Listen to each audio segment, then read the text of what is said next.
Hey, what is going on, guys? It is your boy Franzi back with another Genshin Impact video, and today I'm going to be talking about some of the unreleased and upcoming characters for Genshin Impact. So, for Genshin Impact, obviously Ganyu is the next character that's coming out. She's coming out on January 12th, I believe. I'm not sure exactly what the time on that day it will come out, but that is when Albedo's banner ends. So I would expect her to come out that day, and then 3 weeks is usually the uptime for a banner, so I would expect the next character to drop around February 2nd, I believe. So, keeping that in mind, the next two 5-stars that are rumored to be dropping are Xiao or Hutao, and I'm not sure which one is going to be coming first. People have been very hyped for Xiao for a very long time, so I would expect him to be coming first, but that's not to say that Hutao, I'm sorry if I slaughter that name by the way, I'm not sure if she is coming first, so keep that in mind. I'm not sure which of these will be coming first, but I would expect one of them to be next.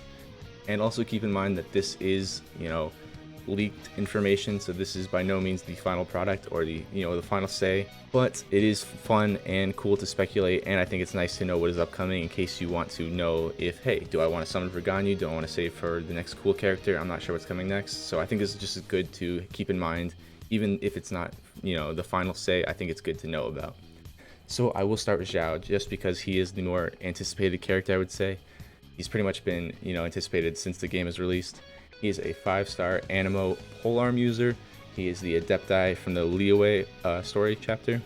His stats, as you can see, relatively normal stats. I believe this attack actually is one of the highest in the game though, so that is a cool thing to keep in mind. He has very good base attack.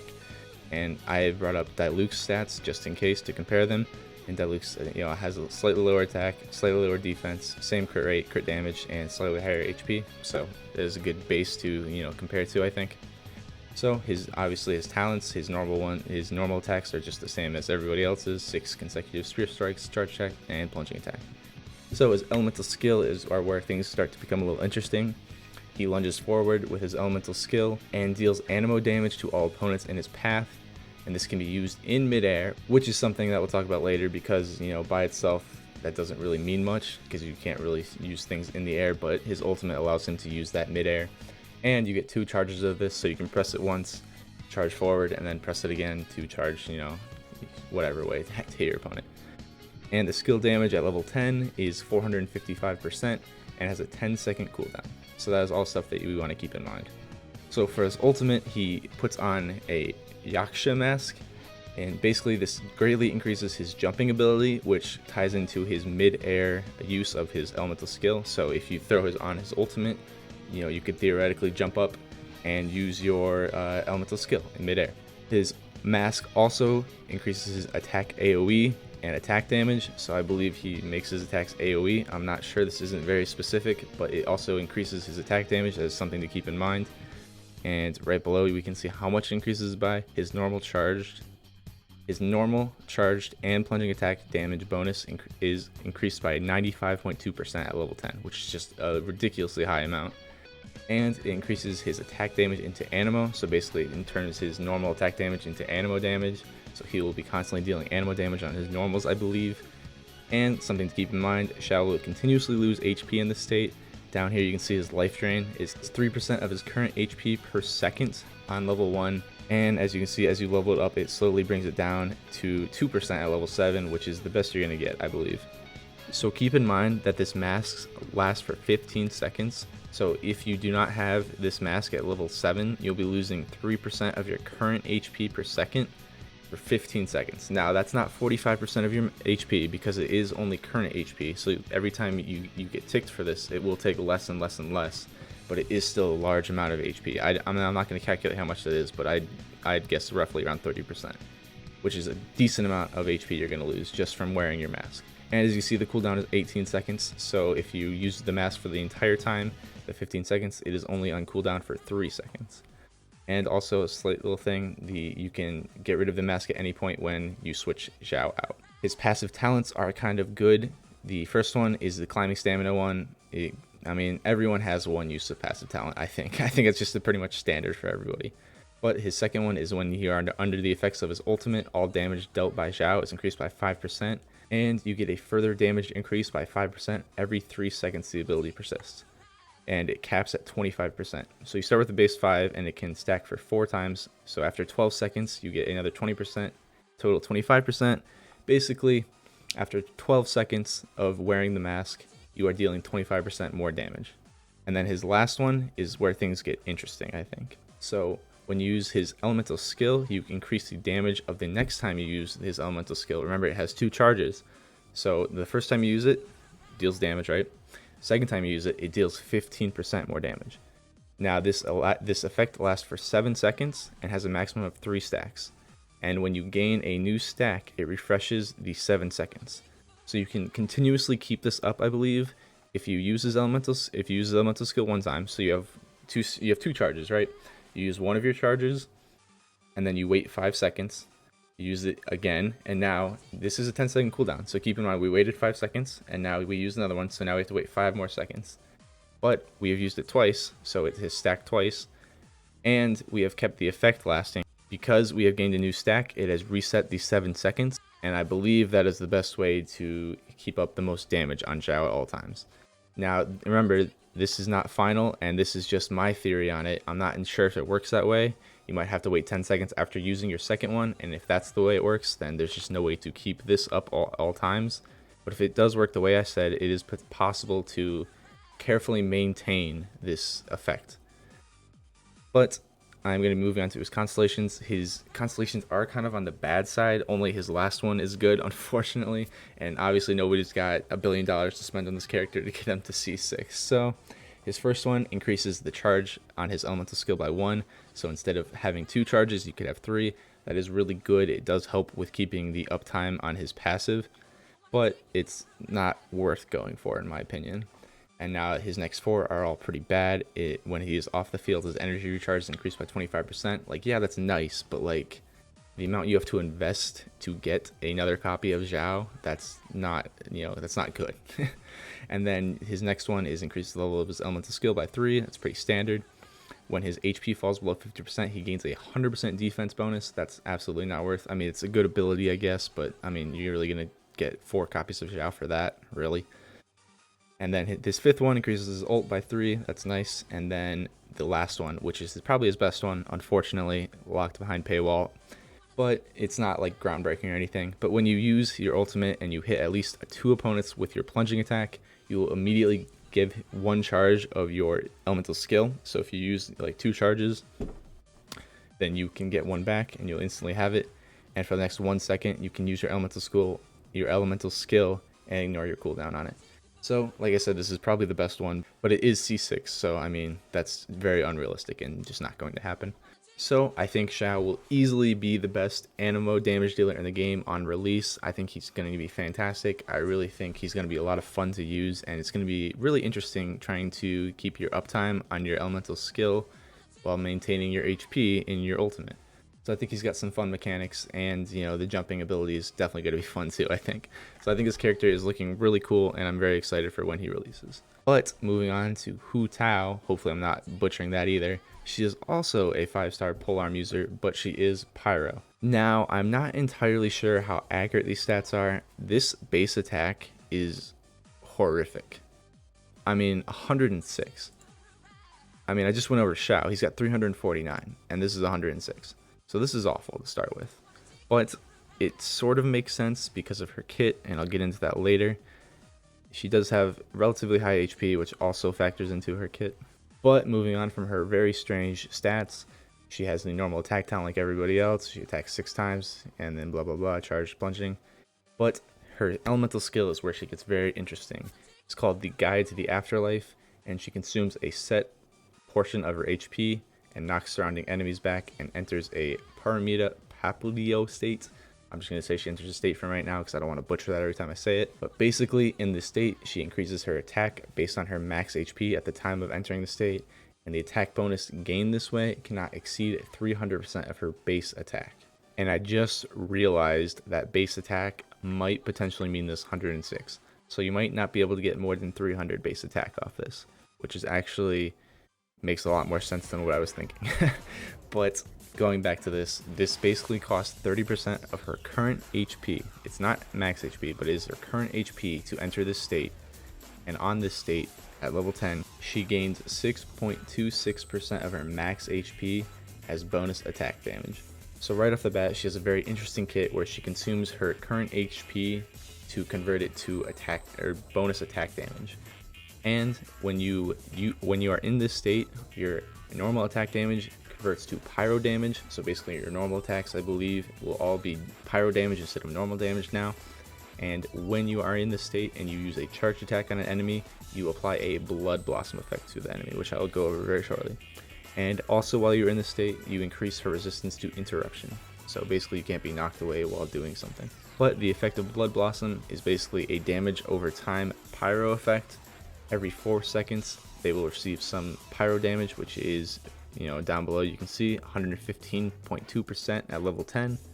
And this damage is considered elemental skill damage, just in case of you want to look at swords and stuff that increase the elemental skill damage. That is, it will affect her Blood Blossom. Keep in mind that each enemy can only be affected by one Blood Blossom at a time, and its duration may only be refreshed by Hutao herself.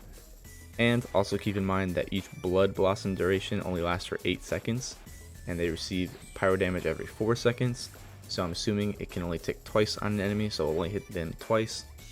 Potentially 3 times if it hits them immediately. 4 seconds, it could hit 3 times. I'm not sure exactly how that would work. But the estate that Hutao enters ends when, after 9 seconds, or when she leaves the battlefield herself.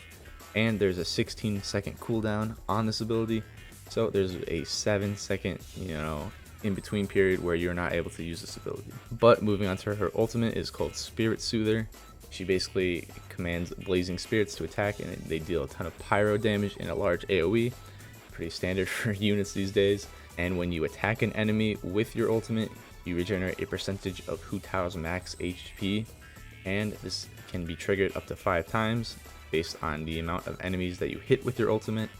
There is also a little side note that if her HP is below or equal to 50% when you hit an enemy, then both the damage and HP regeneration are increased. So let's look at this. At level 10, if you are, if you don't have this little passive where you are below 50% HP, then your skill damage is 493%.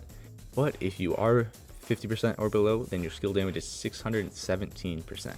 So that's a 100% increase right there. I mean, that's not 100% increase in damage, but it's about a 20%, but it's very noticeable for sure. It's definitely a large percent right there. And the skill HP regeneration without the below HP is 10.69%. And remember, this can be up to 5 times, so that's a large amount of HP that you could regenerate, because this is only 1 time. And if you are below 50%, then you can get excuse me, I'm on the wrong number. You can get 13.6% of your max HP each regeneration, up to 5 times. So that's very, very, very good.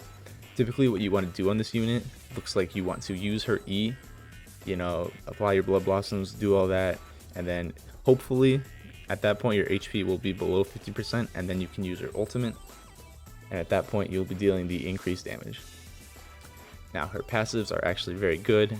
As always, there is the useless one where if you cook a dish you have 18% to receive a suspicious dish, which is interesting, I guess. But the important ones are when the state that you enter is over, all allies in the party, excluding herself, will have their crit rate increased by 12% for 8 seconds. That's actually considerably strong in my opinion. It's not like broken or anything, but it's just a nice little passive buff to the rest of your party. And then the next one is when your HP is equal to or less than 50%, her pyro damage bonus is increased by 25%. So basically another buff when your HP is low. So if you have, your ultimate and you are below 50%, you're just going to be dealing a ton of pyro damage. And same goes for the blossoms, because the blossoms are also pyro damage, and your attacks are also pyro damage when you enter this state. So basically you're increasing your damage by 25% when your HP is below 50%, which is just massive. Now again, I will go over constellations despite the fact that these are pretty unrealistic. This one is these are actually kind of decent, to be honest with you. They're better than Xiao's in my opinion. When you are in your state, your charge attacks do not consume stamina, and keep in mind the charge attacks are how you apply Blood Blossoms. So this is actually really good, because typically when you're in your state, you want to be using your charge attack as much as possible to be applying Blood Blossoms to everybody. So not running out of stamina is nice. It's not like required. This isn't like crucial or anything, but it's just a nice little perk, I guess. Her second one is increasing the Blood Blossom damage by about 4% of her max HP. And also, her ultimate applies Blood Blossoms. This is actually really good. Having your ultimate being able to apply Blood Blossoms. It's basically your ultimate now does a ton of AoE damage and a damage over time. So it's just a huge buff to that, and the damage over time is more. So it's a nice buff. Unfortunately, this is Constellation 2, and this requires a lot of summons to get this, unless you're super lucky. And then the third one is increase the level of your elemental skill. That's the standard. And then for the fourth one, when you defeat an enemy affected by Blood Blossoms, all your party members have an increased crit rate by 12%. So there is that to keep in mind. If you have Constellation 4, I mean, that's just ridiculous to even think about. But if you do have it, you can passively give your teammates a 24% crit rate increase from her passive here and her Constellation here. Now keep in mind, it will only last for 8 seconds, and then you'll just have the 12% for another 7 seconds. But either way, 24% is really nice. But that is Constellation 4, so that's out of this world. And then obviously the fifth one is the increased ultimate, also very standard. And then for the very last one, I think this one is actually broken. Unfortunately, it is Constellation 6. When her HP drops below 25% or she suffers a lethal strike, basically she will be killed by something. She does not fall as a result of the damage sustained. Instead, her elemental and physical resistance are increased by 200%. Her crit rate is increased by 100% for 10 seconds. She will crit every single attack for 10 seconds. She basically goes berserk mode when she is about to die or is dealt a lethal blow. She literally, all her attacks are just crit. It's ridiculous. That is broken in my opinion. This is absurd. I mean, basically how you play this character is you want to get your HP in between 50 and 25% if you do not have these constellations at the end here. If you do have these constellations, then you don't care where your HP is, because unless you're dying every 60 seconds, you're always going to have this up, and this is just ridiculous. I can't believe that this is Constellation 6. This is like so strong. Being able to constantly crit on every single attack you do is so strong. And even when your ultimate, that applies to your ultimate. You can just throw your ultimate out, crit. It's ridiculous. That's paywall for sure. I don't like that. That's too strong to be behind a paywall. I mean, that's an incentive to pull on her, but man, that is ridiculous. That's too much in my opinion. I mean, that's just too strong in general. But Hutao is definitely very interesting. She's different from pretty much anything we've seen before. And despite the fact that a lot of people are excited for Xiao and Ganyu, I do think that Hutao is going to be very strong. I don't know if she'll be stronger than the current 5-star power users. I mean, Diluc and Klee are a very high bar to get to. But I do think she will be fun at the very least. She's definitely different than a lot of characters. But either way, guys, that is going to be it. These are the two characters that are most likely coming after Ganyu. Keep in mind, none of this is officially confirmed. If we're going off strictly what I think, then obviously Ganyu, January 12th. Xiao will probably be the first one if I had to guess, and that would be February 2nd. And then 1, 2, 3, right? That's right? Yeah, I think that's right. Yes, like, holy cow, I lost my mind for a second there. February 23rd would be the next release, which would most likely be Hutao. Again, this is just my speculation, no means confirmation, but I do believe these skills and abilities are really accurate. The numbers may change on them, but these are pretty much what you're looking at for these two units.